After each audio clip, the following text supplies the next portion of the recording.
Coucou, alors je suis ravie de vous retrouver pour vous présenter un projet que j'ai réalisé avec du matériel Action. Chez Action, au mois de octobre, j'ai trouvé ce Papercraft 7 sur le thème de l'hiver. Très enfantin, avec des tonalités de bleu, de marron, mais je le trouvais très très beau.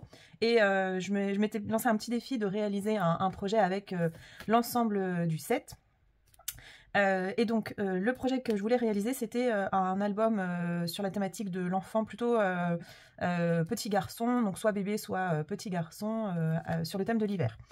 Pour réaliser donc l'album, j'ai utilisé que du matériel Action, j'ai utilisé ce Papercraft 7, j'ai également utilisé un autre set de papier, les blocs de papier en 30 par 15, je vous le montre dans la vidéo après. Et un système d'enveloppes, donc c'est que des enveloppes en craft de dimensions différentes. L'album, il est réalisé pour contenir des photos donc de différentes dimensions, 3 tailles de photos, 9 par 13, 10 par 7,5 et 5 par 5. En fait, c'est parce que moi j'imprime mes photos sur Lalalab, et sur Lalalab on retrouve ces formats-là. Donc le format 5 par 5, il n'existe pas en tant que tel, c'est des grandes bandes de 5 par 20 cm et vous avez 4 photos. Donc après, je les découpe, ça me fait des toutes petites photos de 5 cm de côté. Donc voilà, ici c'est une demi-photo 10 par 15, donc 10 par 7,5. Ou alors ce que je fais en général, c'est que j'imprime des photos 10 par 15, mais je fais des montages où je mets 2 photos côte à côte, et ça me fait 2 photos du coup de 10 par 7,5. Et 9 par 13, c'est une photo, c'est une seule photo aux dimensions 9 par 13. Donc c'est un album qui contient beaucoup d'emplacements espace photo. J'ai pas fait le calcul, mais on va regarder ensemble par rapport au matériel utilisé. Donc il ne me reste que la cordelette en toile de jute et les petits embellissements en bois que je n'ai pas réussi à placer dans l'album. Et il ne me reste que ça en papier. Donc je pense que le défi est bien relevé. Je suis assez contente parce que j'ai pas énormément de chutes. Donc je les laisse pour voir si je complète, mais sinon je vais pas les garder. Donc pour l'album, ça n'est qu'une structure faite d'enveloppes et de cartes. Donc il est assez souple, hein, il n'est pas très rigide, c'est normal, il n'y a pas de cartonnette. Donc ici, la grande enveloppe, elle mesure 16 cm de côté. Donc la couverture fait 16 cm, c'est un carré. Et la tranche ici, en fait, il y a une reliure en U. Donc il y a 3 pages avec les 2 pages de couverture. Non, il y a 4 pages, pardon. Les 2 pages de couverture et 2 pages au milieu. Et donc des reliures en U entre chaque structure. Et pour maintenir le tout, ici, une tranche qui vient reprendre de la couverture avant vers la couverture arrière et qui garde de la souplesse parce qu'elle n'est pas collée sur cette tranche-là, elle est collée par l'avant et l'arrière. Et sur le côté, j'ai gardé le craft et j'ai fait un petit bijou d'album avec mes perles en bois, pareil, qui viennent de chez Action, que j'aime beaucoup, et je les avais pris justement, ces couleurs-là, pour réaliser des projets bébés garçons. Donc c'était idéal. Et le dos de couverture, il est tout simple avec quelques stickers. Tout le matériel, les embellissements, tout vient du Papercraft 7. J'ai rien rajouté de plus. Donc sur la couverture, j'ai fait un montage avec donc un papier de la collection et des chutes de papier qui me restaient après avoir fait tous mes papiers de fond. Et devant, un montage avec les die cuts, les stickers, les étiquettes, donc les tags qu'on avait dans la collection. J'ai juste mis des petits dots dorés pour venir apporter un petit peu de matière et de brillance. Donc à l'intérieur, alors on va déjà se faire de la place et je garde mes espaces photos. Hop. Mon bureau est en bazar. Donc à l'intérieur, vous avez déjà sur la couverture un rabat.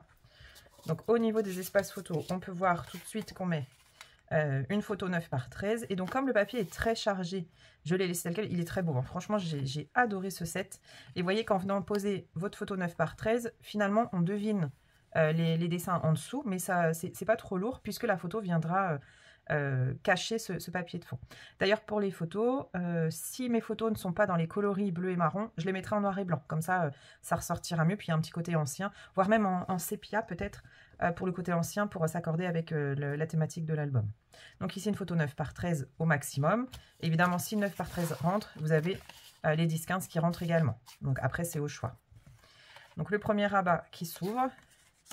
Donc vous voyez, tout de suite, ça vient casser le papier de fond et comme ça apparaît beaucoup moins chargé. Ici, donc une 10 par 7, le die cut, il n'est pas collé entièrement. Un rabat de nouveau qui laisse apparaître, donc ici, un grand espace photo. Ici, dans la pochette, donc en fait, ce ne sont que des enveloppes et des cartes. On a une carte double. Donc réalisé avec les chutes de papier et les die cuts. Je me suis vraiment amusée à faire les compositions et j'ai vraiment adoré travailler ce papier. C'était un vrai moment récréatif, c'était super. Donc la carte double, c'est pareil dans mes chutes. Volontairement, j'ai pas recouvert l'entièreté et c'est pas grave puisque votre photo viendra ici et vous voyez, on devine le papier, ça embellit le fond et ça laisse apparaître les photos en premier plan. Donc ici et ici. Et au dos, on peut de nouveau rajouter une photo et j'adore cette composition avec ces petites étiquettes sur le côté. Donc voilà, votre photo est embellie. Vous pouvez ajouter une étiquette texte ou une étiquette texte, un petit die-cut, enfin voilà, après on choisit, on rajoute ce qu'on veut. Et les tags de la collection, je les ai laissés tels quels. Comme ils sont blancs au dos, on pourra mettre un petit peu de journaling, la date de la photo ou la petite anecdote. Donc ça vient se glisser dans la pochette, donc dans l'enveloppe.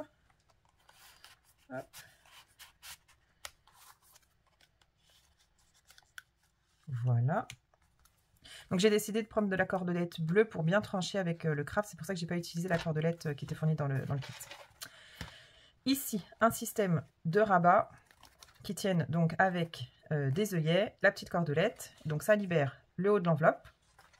Ici, une pochette, donc soit une grande photo 10 par 7,5, mais ça viendrait trop cacher la déco, soit tout simplement une petite photo 5 par 5, donc même deux, côte à côte, c'est tout à fait possible, ou on laisse tel quel. Dans la pochette, donc pareil, j'ai fait un montage avec les chutes des papiers qui restaient. On a une carte simple, avec ici un espace photo, une photo 5 par 5, ce sera parfait. Et ici, de nouveau, une 5 par 5, on peut en mettre deux, je pense. Ouais, ça rentre. Ou alors, en paysage, une 7,5 par 10.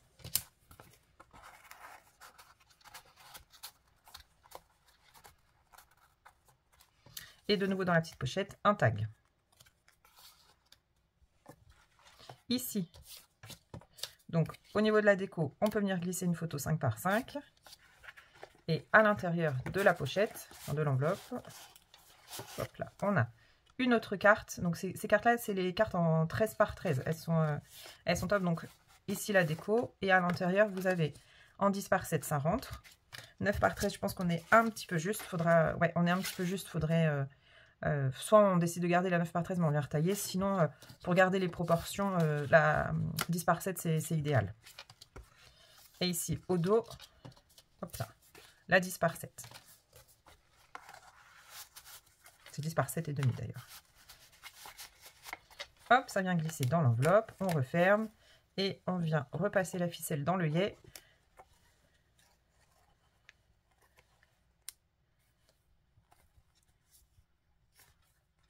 Voilà, et ça tient. Ensuite, sur les deux pages du milieu, ce sont les pages jumelles.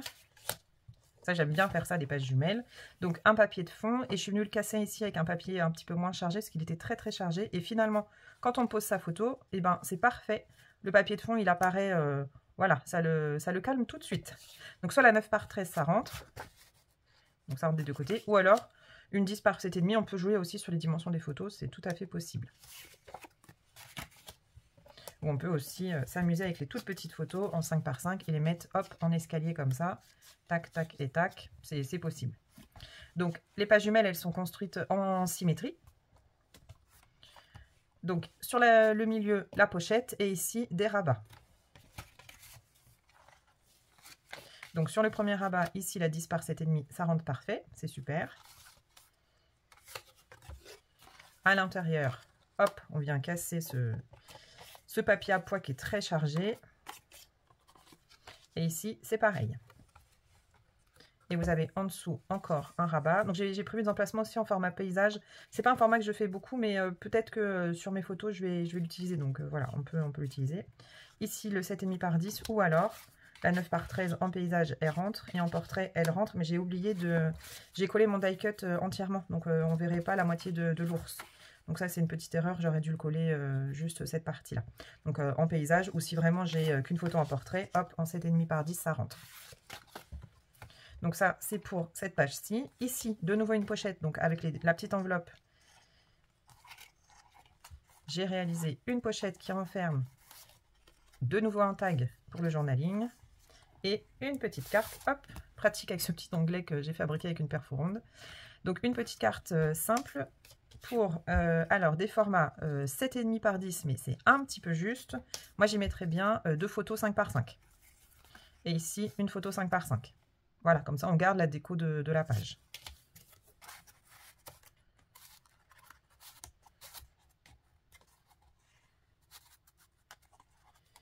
Hop, et mon tag à l'intérieur.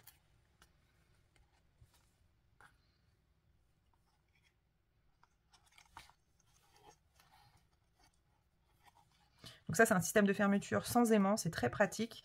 Ça nous coûte, donc il n'y a que les œillets qu'il faut rajouter et la petite cordelette. Donc c'est quand même, je trouve, beaucoup plus économique que les aimants. Et puis les aimants, j'ai un petit peu de mal à les trouver. Et puis c'est trop cher, quoi. Dans les albums, ça fait trop. De ce côté-là, on retrouve le même système. Ici, les rabats. Donc juste un petit die cut pour venir décorer. Parce qu'après, vous aurez votre photo, donc ça suffit. Et il reste toujours de la place pour mettre une étiquette texte. Donc ça qu'on adapte après avec notre série de photos. Donc ici en 7,5 par 10. Ici, c'est pareil, que ce soit en paysage ou en portrait. Hop. En haut, c'est pareil. Et ici, c'est pareil. J'ai mis un die cut, le Yeti avec ses petits ballons. Du coup, comme les ballons, c'est des stickers, j'ai pas pu je les ai collés forcément au papier. Donc la 7,5 par 10, elle ne rentrerait pas. Par contre, la 5 par 5, elle rentrerait. On peut en mettre 1, 2 et 3. Donc ça peut être très sympa de jouer comme ça avec les photos autour du Yeti. Comme ça, on joue sur le format des photos aussi, ça peut être pas mal. Ensuite, sur la dernière page, donc on a plein de choses. Ah, ça y est, j'ai fait un nœud. Ça, c'était le risque. Hop. Donc, on a une première enveloppe qui s'ouvre. En fait, c'est notre enveloppe, c'est la base de page. Ici, j'ai pas mis de déco volontairement. Une petite photo 5 par 5 qui viendrait, qui serait cachée à l'intérieur. Donc ça peut être sympa. Ensuite, ici, le papier de la collection et un montage avec les die cuts. De nouveau, des die cuts à l'intérieur. Un tag et une carte double. Donc ça, ce sont les cartes en 13 par 13. Sur la carte double, le devant est décoré et à l'intérieur, on peut venir coller nos photos. Donc de nouveau les 7,5 par 10, ici, et au dos, ici ou ici.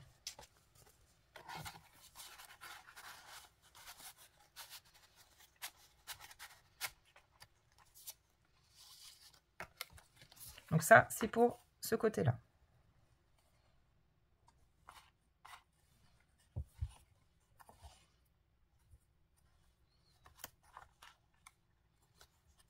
Voilà. Ensuite, ici, de ce côté, un rabat latéral. Donc là, on peut mettre...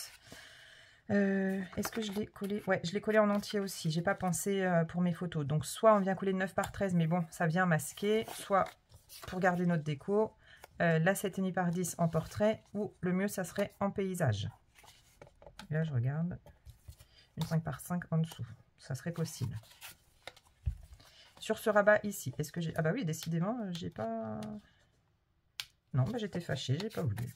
Alors, 7,5 par 10, ça rentre dans tous les sens. Et puis de nouveau, la petite 5 par 5 également. Ici, j'aime beaucoup ce papier, il est vraiment très beau. Là, je crois que j'y ai pensé. Voilà. Là, j'y ai pensé. Oui. 7,5 par 10 avec les deux petits die cut en haut. Une pochette. Donc, ah oui, ici, j'avais pensé mettre de nouveau une petite photo 5 par 5. Alors, deux, ça ferait beaucoup, mais une, ça serait sympa. Et également une ici. À l'intérieur, on a une carte double. Donc là, on était sur la fin des papiers. J'ai fait une mosaïque de ce qui me restait, de die cut. À l'intérieur, le même papier. Et ici, pareil, un montage. Et donc, ça nous permet d'avoir deux emplacements pour une 7,5 par 10. Et ici également. Donc, quand il reste des chutes, mais qu'on n'arrive pas à faire l'ensemble de la carte, moi, j'ajuste pour avoir une petite marge identique à peu près. Et donc, voilà, ça nous fait une petite composition avec le papier. Je trouve ça très joli. Puis, avec la photo, ça vient casser un petit peu cette composition. Donc, c'est très bien. Ensuite, un rabat vers le bas qui est de nouveau une enveloppe. Donc, on a dit ici une photo 5 par 5. Dans l'enveloppe, on a nos deux tags. Hop, deux tags ici. Sur les tags, c'était des tags étiquettes pour des étiquettes cadeaux. J'ai juste caché le texte donc de la part 2 pour, en mettant une chute de papier et un sticker. Comme ça, au moins, j'utilise quand même mes tags, même si au départ, ce sont des étiquettes cadeaux. Parce que ça m'embêtait de ne pas les utiliser. Ici, en 5 par 5, on a un emplacement photo. Hop, une carte simple avec un espace 7,5 par 10, mais alors là, ça mange pratiquement toute la carte et toute la déco, donc j'y mettrai plutôt une 5 par 5, voire deux, ici, ou une au milieu, donc voilà. Avec une étiquette texte ou un petit tamponnage, ça sera parfait. Et au dos, là, un papier qui est quand même assez chargé, donc on peut venir casser avec la 7,5 par 10, c'est tout à fait possible. Donc voilà. Ici, un rabat. Hop là. Qu'est-ce qui colle? Ah, c'est ça qui doit coller. Hop. Ici, en 7,5 par 10, ça rentre. Donc ici, c'était une enveloppe, mais j'en ai fait juste une carte à rabat. J'ai pas voulu garder la fonction enveloppe. Et ici, j'y ai pensé. Le petit die cut n'est pas collé en entier. Donc, on peut venir glisser la photo en 7,5 par 10 en portrait et en paysage. Et sur le fond, est-ce qu'une... Alors, ici, j'ai dû y penser aussi. Je prends une 9 par 13, ça rentre en paysage. Et hop là. Et en portrait, ça rentre. Je retaillerai juste un petit peu en haut, mais ça rentre. Donc, avec des enveloppes, des cartes, un Papercraft 7 et quelques feuilles d'un bloc action, on arrive à réaliser j'allais dire un bon gros album, je ne sais pas si ça se dit, assez dodu, qui renferme quand même pas mal de photos. J'ai pas compté, puis je vais pas le faire en vidéo. Mais bon, vous vous rendez compte qu'il y a quand même pas mal d'espace photo. Ça va être très sympa de jouer sur les dimensions des photos pour garder nos papiers de fond, voilà, pour qu'on voit quand même nos papiers de fond bien ressortir. Il me restera juste après avec ma série de photos, et éventuellement quelques étiquettes texte, mais c'est même pas sûr puisqu'on a nos étiquettes de journaling. Donc je ne sais pas si je ferai les étiquettes texte. En tout cas, si j'en fais, je les ferai... Je pense que je les tamponnerai sur un papier blanc, mais avec cette encre-là, puisque c'est cette encre-ci, donc c'est Pâtisserie Opacane de chez Stampin' Up. C'est celle-ci que j'ai utilisée pour ancrer les bords. C'est un marron, mais un marron chaud, et je trouve qu'il se mariait très bien avec, avec le papier de collection. Donc mes tamponnages, je les ferai avec celle-ci. Alors, est-ce qu'il y a un tuto? Il n'y a pas un tuto en tant que tel, puisque j'avais pas envie de filmer un tuto, parce que j'avais pas le temps. Je voulais faire... C'est un album récréatif pour moi, ça me permet de me poser un petit peu, de faire des créations pour moi, en dehors de ce que je dois faire pour les DT, par exemple. Voilà, ça me fait une petite pause, et puis ça me permet aussi d'agiter mes mains, de créer quelque chose, pour mieux repartir après pour les créas de mes DT. Donc, pour cet album, je ne sais plus ce que je voulais vous dire, du coup... J'ai un trou de mémoire. Oui, il n'y a pas de tuto en tant que tel. Par contre, je vous ai fait... j'ai filmé les résultats de chaque étape. La première étape, quand j'ai collé mes enveloppes. Ensuite, j'ai filmé le résultat pour que vous puissiez voir comment les enveloppes et les cartes sont imbriquées les unes dans les autres. Pour la tranche ici, c'est une tranche, une reliure en U, comme celle-ci. Au départ, elle faisait 5 mm ma tranche. Je les avais collées comme ça. Et j'étais obligée de venir les couper, de venir replacer une tranche qui fait 1 cm parce qu'en fait, il y avait trop d'épaisseur. J'ai de nouveau pas anticipé sur l'épaisseur entre chaque page. Et donc, il faut faire une reliure en U, mais avec 1 cm. Donc, c'est une baguette qui fait ici 3 cm de large. Et on fait un pli à 1 et 2 cm. Et on vient les coller comme ceci, en fait. Vous mettez de la colle ici, ici, et vous venez attacher vos deux parties. Donc, il faut des espaces de 1 cm parce que les papiers sont épais. Les papiers de chez Action sont assez épais. Pas ceux du Papercraft 7, mais ceux des blocs sont épais et donc tout de suite ça apporte du volume. Les cartes, les enveloppes, ça fait également du volume. Donc c'est plutôt des espaces de 1 cm qu'il faut faire. Donc là, vous voyez, il se tient. Alors, j'ai pas fait de ruban. C'est vrai que j'ai pas prévu de ruban pour la fermeture. Mais non, j'avais pas envie. Je vais le laisser tel quel. Donc voilà. Donc ça c'était pour la structure. Ensuite j'ai filmé l'étape où je vous montre comment j'ai disposé mes papiers. En fait je vous montre les étapes dans l'ordre dans laquelle je procède. J'ai laissé une marge ici de 5 mm à chaque fois. Donc si mon papier il fait 13 par 13, enfin si ma pochette de fond elle fait 13 par 13, mon papier il fera 12,5 par 12,5. En gros c'est ça que je veux dire. Donc j'ai laissé une marge. J'ai utilisé ici du craft des œillets en blanc pour s'harmoniser avec le mini. Donc ça c'est l'étape du collage des papiers. Et ensuite je vous montre la décoration. Donc ça après c'est une affaire de goût. Ce qui est certain c'est que j'ai d'abord collé mes papiers de fond et ensuite je suis venue décorer mes rabats d'enveloppe et mes cartes avec ce qu'il me restait. Et j'ai largement assez puisque il me reste encore quelques chutes ici que je ne vais pas utiliser puisque là vraiment on est sur des bouts de papier, je ne saurais pas quoi en faire. Donc voilà pour ce mini, j'espère que ce projet vous aura plu, ce projet 100% action, comme quoi quand on craque sur une collection, on peut réaliser de très jolis projets avec du matériel action. J'en achète beaucoup moins maintenant parce que je n'aurai pas le temps de l'utiliser, et puis j'ai beaucoup de mal avec ces papiers-là qui sont trop épais et qui sont assez difficiles à travailler, mais les Papercraft 7 sont plutôt fins, donc ça c'est pas mal. Si je retombe sur un Papercraft qui me plaît, je pense que je réutiliserai. Et le système de Milly avec les enveloppes et les cartes, c'est une structure qui est rapide, facile à faire et qui tient bien en plus, qui est quand même assez rigide et qui permet d'avoir des interactions, du mouvement dans le mini, donc voilà, et pas mal d'espace photo. Donc voilà pour le projet. Maintenant, je vous montre en vidéo le process. J'espère qu'il vous aura plu. Et puis moi, je vous dis à très vite sur la chaîne pour d'autres tutos, d'autres idées créatives. Merci à tous les nouveaux et toutes les nouvelles qui nous rejoignent tous les jours. Ça fait très plaisir. Merci pour les commentaires qui sont toujours gentils, bienveillants. Ça fait vraiment plaisir.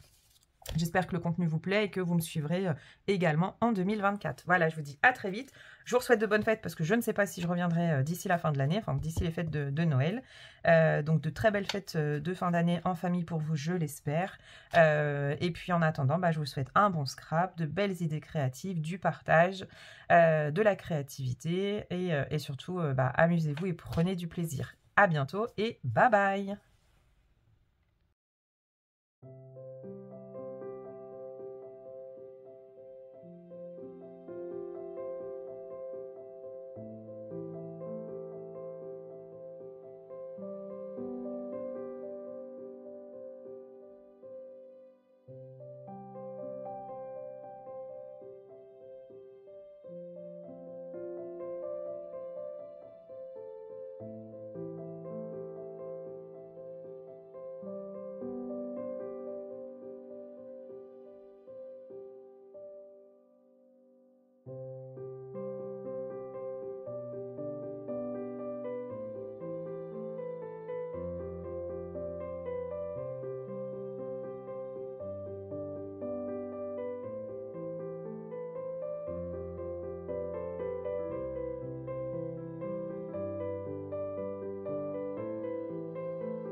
Merci d'avoir regardé cette vidéo. Je vous dis à très vite pour de nouveaux tutos. Bye bye!